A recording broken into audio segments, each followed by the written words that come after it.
الحمدللہ وکفا وسلام علی عبادہ الذین اصطفاہ اما بعد السلام علیکم ورحمۃ اللہ۔ اعوذ باللہ من الشیطان الرجیم، بسم اللہ الرحمن الرحیم۔ والذین آمنوا اشد حبا للہ، وقال تعالی قل ان صلاتي ونسوكي ومحیای ومماتی للہ رب العالمین۔ محترم عزیز دوستو، بزرگوں، اللہ تبارک و تعالی نے جو ایمان دیا ہے، ایمانی شعبوں میں سے ایک شعبہ یہ ہے کہ ہم اللہ تعالی سے محبت کریں، جیسے کہ اللہ تعالی نے فرمایا والذین آمنوا اشد حبا للہ، ایمان والوں کو اللہ ہی سے محبت ہوتی ہے، بہت زیادہ محبت کرتے ہیں۔ کتنی محبت کرتے ہیں؟ قل ان صلاتی، آپ صلی اللہ علیہ وسلم سے کہلوایا گیا کہ آپ کہیے قل ان صلاتی، میری نماز، و نسوکی، میری قربانی، و محیای، اور میری زندگی، و مماتی للہ رب العالمین، اس اللہ کے لیے ہے جو تمام جہانوں کے پالنہار ہیں۔ یعنی ہمارا سب کچھ اللہ کے لیے ہونا چاہیے۔ حضرت مقداد بن اسود رضی اللہ عنہ کہتے ہیں، نبی کریم صلی اللہ علیہ وسلم نے ارشاد فرمایا کہ اس روئے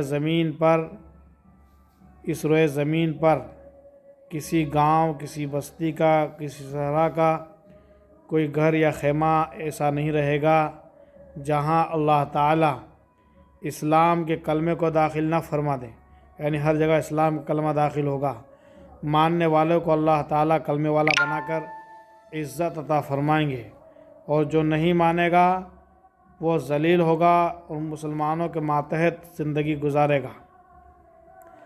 حضرت شمامہ سحری رحمۃ اللہ علیہ فرماتے ہیں کہ ہم حضرت عمرو بن عاص رضی اللہ عنہ کے انتقال کے وقت ان کے پاس موجود تھے۔ ہم نے دیکھا کہ وہ دیوار کی طرف منہ کیے ہوئے زار و قطار رو رہے تھے۔ صاحبزادے ان کے تسلی دے رہے تھے کہ ابا جان، آپ صلی اللہ علیہ وسلم نے آپ کو فلاں بشارت سنائی دی ہے، آپ صلی اللہ علیہ وسلم نے آپ کو فلاں بشارت بتائی ہے، یعنی خوشخبری دی ہے۔ اس کے بعد عمرو بن عاص رضی اللہ عنہ نے دیوار کی طرف سے اپنا منہ پھیرا اور کہا کہ ہم نے آخرت کے لیے سب سے بہترین چیز جو تیار کی ہے وہ اس بات کی شہادت ہے کہ اللہ تعالیٰ کے سوا کوئی معبود نہیں، حضرت محمد صلی اللہ علیہ وسلم اللہ کے رسول ہیں۔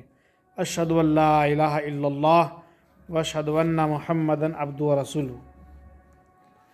پھر کہا کہ میری زندگی کے 3 دور گزرے ہیں۔ سب سے پہلا دور یہ ہے کہ میں آپ صلی اللہ علیہ وسلم سے سب سے زیادہ بغض اور عداوت رکھتا تھا، اور میری کوشش یہ تھی کہ میرا اگر قابو معاذ اللہ چل جائے تو میں آپ صلی اللہ علیہ وسلم کو قتل کر دوں، نعوذ باللہ۔ لیکن اللہ تعالیٰ نے میرا زندگی اگر اس حال میں میں مر جاتا تو یقیناً دوزخی میں ہوتا۔ اللہ تعالیٰ نے میرے دل میں اسلام کی رونق پیدا کی ہے، اسلام کا نور آیا تو میں آپ صلی اللہ علیہ وسلم کی خدمت میں حاضر ہوا۔ میں نے عرض کیا، یا رسول اللہ صلی اللہ علیہ وسلم اپنا ہاتھ دیجئے، میں بیعت کرنا چاہتا ہوں۔ آپ صلی اللہ علیہ وسلم نے اپنا ہاتھ مبارک دیا تو میں نے اپنا ہاتھ پیچھے کھینچ لیا۔ آپ صلی اللہ علیہ وسلم نے فرمایا کہ عمرو، یہ کیا بات ہے؟ ہم تو اپنا ہاتھ بڑھا رہے، تم اپنا ہاتھ پیچھے کھینچ رہے ہو۔ میں نے کہا یا رسول اللہ صلی اللہ علیہ وسلم، میں پہلے شرط لگانا چاہتا ہوں۔ آپ نے فرمایا کیا شرط لگانا چاہتے ہو؟ میں نے عرض کیا کہ میں یہ شرط لگانا چاہتا ہوں کہ میرے گناہ معاف ہو جائیں، میرے گناہ معاف ہو جائیں۔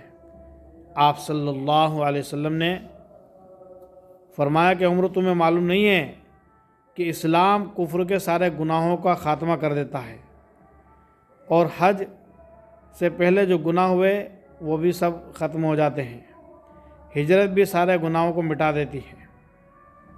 اس کے بعد میں نے آپ صلی اللہ علیہ وسلم سے بیعت کی اور مسلمان ہوا۔ مسلمان ہونے کے بعد سب سے زیادہ عزیز اور بزرگ اور محبت مجھے رسول اللہ صلی اللہ علیہ وسلم سے تھی۔ اسی محبت کی بنا پر میں نے آپ صلی اللہ علیہ وسلم کو کبھی نگاہ بھر کر آپ کے چہرے کو نہیں دیکھا۔ کوئی مجھ سے پوچھنا چاہے کہ آپ صلی اللہ علیہ وسلم کا چہرہ مبارک کیسا تھا تو میں نہیں بتا سکتا، کیونکہ آپ کا روب کی وجہ سے کبھی میں نے آپ کے چہرے کو نہیں دیکھا۔ اس حال میں یقیناً اگر میں مر جاتا تو ہم امید ہے کہ جنتی ہوتے۔ اب ہمارے زندگی کا تیسرا دور آیا، ہمیں بہت ساری چیزوں کی ذمہ داریاں ملی، ان ذمہ داریوں کو ہم نے پورا کیا، لیکن اس میں ہمارا حال کیا رہا وہ اللہ تعالیٰ ہی جانتے ہیں۔ اب میں تمہیں نصیحت کرتا ہوں کہ جب میرا انتقال ہو جائے تو واویلا کرنے والی اور شور مچانے والی عورتیں جنازے میں قبرستان نہ جائے، جیسے جہالت کے زمانے میں جایا جاتا تھا۔ میرے ساتھ جنازے کے ساتھ آگ نہ لے جائی جائے، جیسے جہالت کی وجہ سے جہالت کے زمانوں میں لے جایا جاتا تھا۔ اور میرے دفن کرنے کے بعد میری قبر پر اچھی طرح سے مٹی ڈالنا۔ جب اس سے فارغ ہو جاؤ تو میری قبر پر اتنی دیر رکے رہنا جتنی دیر اونٹ کو ذبح کر کے اس کا گوشت تقسیم کیا جاتا ہے، تاکہ تمہارے اتنی دیر رکے رہنے سے میرا دل لگا رہے گا اور مجھے معلوم ہو جائے گا کہ میں اپنے پروردگار کے آنے والے فرشتوں کا کیا جواب دیتا ہوں۔ اس حدیث میں، اس واقعے میں کئی باتیں ہیں۔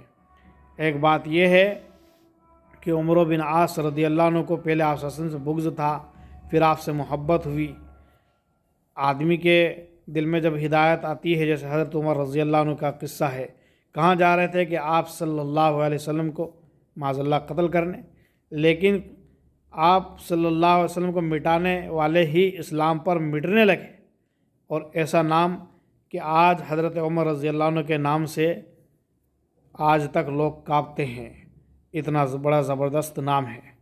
تو اللہ پاک کب ہدایت دے دیتا ہے؟ جب انہوں نے وصیت کی کہ میرے جنازے کے ساتھ جہالت کچھ بھی نہیں ہو۔ آج بہت ساری جہالتیں مسلمانوں میں آ گئی ہے، اللہ تعالیٰ ان رسومات سے، جہالت سے ہماری حفاظت فرمائے۔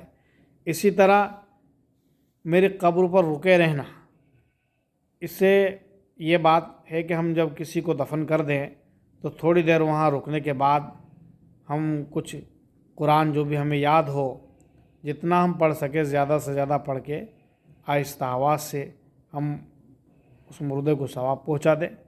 یہ بڑی راحت کی بات ہے۔ اللہ پاک ہمیں عمل کی توفیق عطا فرمائے۔